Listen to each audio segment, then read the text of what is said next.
Big ಬಾಸ್‌ನಲ್ಲಿ ದೊಡ್ಡ ದುರಂತ stage ಬಿಟ್ಟು ಇಳಿದು ಹೋದ ವಿನಯ್ ಗೌಡ. ಹೌದು ಸ್ನೇಹಿತರೆ, ಒಂದು ಬಿಗ್ ಬಾಸ್ ಸೀಸನ್ 13 ಅಗ್ನಿ ಪರೀಕ್ಷೆ ರೌಂಡ್ ಈಗಾಗಲೇ ಶುರುವಾಗಿದ್ದು, ಸೊ ತುಂಬಾ ಗಂಭೀರ ಇಲ್ಲಿ ಹೇಳಬೇಕಪ್ಪ ಅಂತಂದರೆ ಸನ್ನಿವೇಶ ನಡೆದು ಬಂದಿದೆ.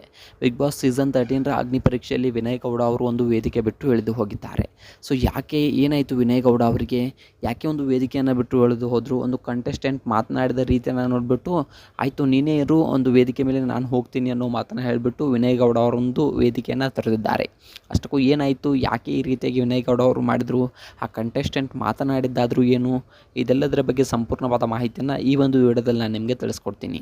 ಅದಕ್ಕೂ ಮೊದಲು ನೀವು ನಮ್ಮ ಚಾನಲ್ಗೆ ಹೊಸಬರಾಗಿದ್ದರೆ, ನೀವಿನ್ನೂ ನಮ್ಮ ಚಾನಲ್ಗೆ ಸಬ್ಸ್ಕ್ರೈಬ್ ಮಾಡಿಲ್ಲ ಅಂದರೆ ಈ ಕೂಡಲೇ ಸಬ್ಸ್ಕ್ರೈಬ್ ಮಾಡಿ.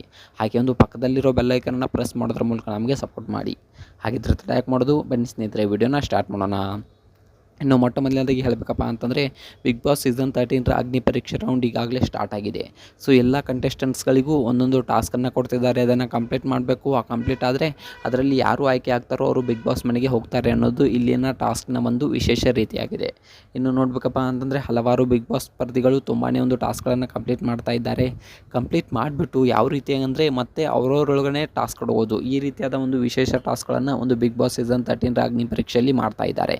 ಸೊ ಇದು ಎಲ್ರಿಗೂ ಕೂಡ ಸರಿ ಅನ್ನಿಸ್ತಾ ಇಲ್ಲ. ಯಾವ ರೀತಿಯಾಗಿದೆ ಅಂದರೆ, ಈ ಬಿಗ್ ಬಾಸೇ ವೇಸ್ಟ್, ಬೇಸರವಾಗಿಬಿಟ್ಟಿದೆ ಅನ್ನೋ ಮಾತನ್ನು ಕೆಲವೊಂದಿಷ್ಟು ಜನ ಬಿಗ್ ಬಾಸ್ ಅಭಿಮಾನಿಗಳು ಹೇಳ್ತಾ ಇದ್ದಾರೆ. ಈ ರೀತಿಯಾಗಿ ಮಾಡಬಾರ್ದಿತ್ತು, ಸರಿಯಾದ ಒಂದು ಟಾಸ್ಕ್ಗಳನ್ನು ಕೊಡ್ತಾ ಇಲ್ಲ, ತಲೆಯನ್ನು ಬೋಳಿಸ್ಕೊಳ್ಳೋದು, ಹಾಗೆ ನೋಡಬೇಕಪ್ಪ ಅಂತಂದರೆ ತಮ್ಮ ಯಾವುದೋ ಒಂದು ಸಾಧನೆ ಮಾಡಿದ ಸರ್ಟಿಫಿಕೇಟನ್ನು ಹರಿದಾಕೋದು, ಈ ರೀತಿಯಾದ ಟಾಸ್ಕ್ಗಳನ್ನು ಕೊಡೋದು ಸರಿಯಲ್ಲ ಅನ್ನೋ ಮಾತನ್ನು ಕೆಲವೊಂದಿಷ್ಟು ಜನರು ಹೇಳ್ತಾ ಇದ್ದಾರೆ. ಇನ್ನು ಇಷ್ಟೆಲ್ಲ ಆದಮೇಲೆ ಒಂದು ಬಿಗ್ ಬಾಸ್ಗೆ ಅಲ್ಲಿ ಒಂದು ಸ್ಪರ್ಧಿಯಾದಂತಹ ಒಂದು ವಿನಯ್ ಗೌಡ ಅವರು ಸ್ಪರ್ಧಿಯಾಗಿದ್ದರು, ಈಗ ಒಂದು ಜಡ್ಜಸ್ ಆಗಿ ಕೂತಿದ್ದಾರೆ. ಸೊ ಈ ಒಂದು ಜಡ್ಜಸ್ಗೆ ನೀವು ಕೂಡ ನನಗೆ ಗೆಟ್ ಔಟ್ ಅನ್ಬೇಡಿ ಅನ್ನೋ ಮಾತನ್ನು ಕಂಟೆಸ್ಟೆಂಟ್ ಹೇಳಿದ್ದಾರೆ. ಒಬ್ಬ ಕಂಟೆಸ್ಟೆಂಟ್ಸ್ಗೆ ವಿನಯ್ ಗೌಡ ಅವರು ಗೆಟ್ ಔಟ್ ಅನ್ನೋ ಮಾತನ್ನು ಹೇಳ್ತಾರೆ. ನೀವು ಗೆಟ್ ಔಟ್ ಅನ್ನೋ ಒಂದು ಅಧಿಕಾರ ನಿಮಗಿಲ್ಲ. ಸೊ ನಾನು ಒಬ್ಬ ಕಂಟೆಸ್ಟೆಂಟ್ ಇಲ್ಲಿ ಬಂದಿದ್ದೇನೆ, ನಾನು ಹೋಗ್ತೇನೆ ಅಥವಾ ಬಿಡ್ತೇನೆ ಅದನ್ನು ನೀವು ಹೇಳೋ ಅಧಿಕಾರವಿಲ್ಲ, ನಾನು ಹೋಗ್ತೀನಿ, ಗೆಟ್ ಔಟ್ ಅನ್ನೋ ಅಧಿಕಾರ ನಿಮಗಿಲ್ಲ ಅನ್ನೋ ಮಾತನ್ನು ಒಬ್ಬ ಕಂಟೆಸ್ಟೆಂಟ್ ವಿನಯ್ ಗೌಡ ಅವರಿಗೆ ಹೇಳ್ತಾನೆ. ಅದಕ್ಕೆ ವಿನಯ್ ಗೌಡ ಅವರು ಕೋಪಗೊಂಡು ಗೆಟ್ ಔಟ್ ಅಂತ 2 ಸಲ ಹೇಳ್ತಾರೆ. ಆ ಒಂದು ಕಂಟೆಸ್ಟೆಂಟ್ ಕೂಡ ಕೋಪಗೊಂಡು ಕೋಪದಲ್ಲಿ ಮಾತನಾಡ್ತಾನೆ. ಇದನ್ನು ಕೇಳಿದ ವಿನಯ್ ಗೌಡ ಅವರು, ಆಯಿತು ನಾನೇ ಒಂದು ವೇದಿಕೆ ಬಿಟ್ಟು ಹೋಗ್ತೀನಿ ಅನ್ನೋ ಮಾತನ್ನು ಕೂಡ ಹೇಳ್ತಾರೆ. ಸೊ ಇದನ್ನೆಲ್ಲ ನೋಡಿದ ಮೇಲೆ ಬಿಗ್ ಬಾಸ್ನಲ್ಲಿ ಕೆಲವೊಂದಿಷ್ಟು ದಿನ ಕಮೆಂಟ್ ಹಾಕಿದ್ದೇನಪ್ಪ ಅಂತಂದರೆ, ವಿನಯ್ ಗೌಡ ಅವರಿಗೆ ತುಂಬಾ ಒಂದು ಆ್ಯಟಿಟ್ಯೂಡ್ ಇದೆ, ಸೊ ಸಿಕ್ಕಾಪಟ್ಟೆ ಮಾತನಾಡ್ತಾರೆ, ತಮಗೆ ಬೇಕಾದ ರೀತಿಯಲ್ಲಿ ಮಾತನಾಡ್ತಾರೆ, ಹೊರಗೆ ಹೋಗಲಿ ಬಿಡಿ ಅನ್ನೋ ಮಾತನ್ನು ಕೆಲವೊಂದಿಷ್ಟು ಜನ ಕಮೆಂಟನ್ನು ಮಾಡಿದ್ದಾರೆ.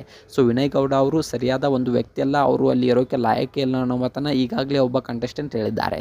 ಸೊ ಇದ್ರ ಬಗ್ಗೆ ನಿಮ್ಗೆ ಏನಿಸುತ್ತೆ, ವಿನಯ್ ಗೌಡ ಅವರು ಸರಿನಾ ಅಲ್ಲಿರೋದು, ಅಥವಾ ಅವರು ಹೋದ್ರೇ ಚೆನ್ನಾಗಿರುತ್ತೆ, ಅದ್ರ ಬಗ್ಗೆ ನಿಮ್ಗೆ ಏನಿಸುತ್ತೆ ಅನ್ನೋದನ್ನ ಕಮೆಂಟ್ ಮಾಡಿ.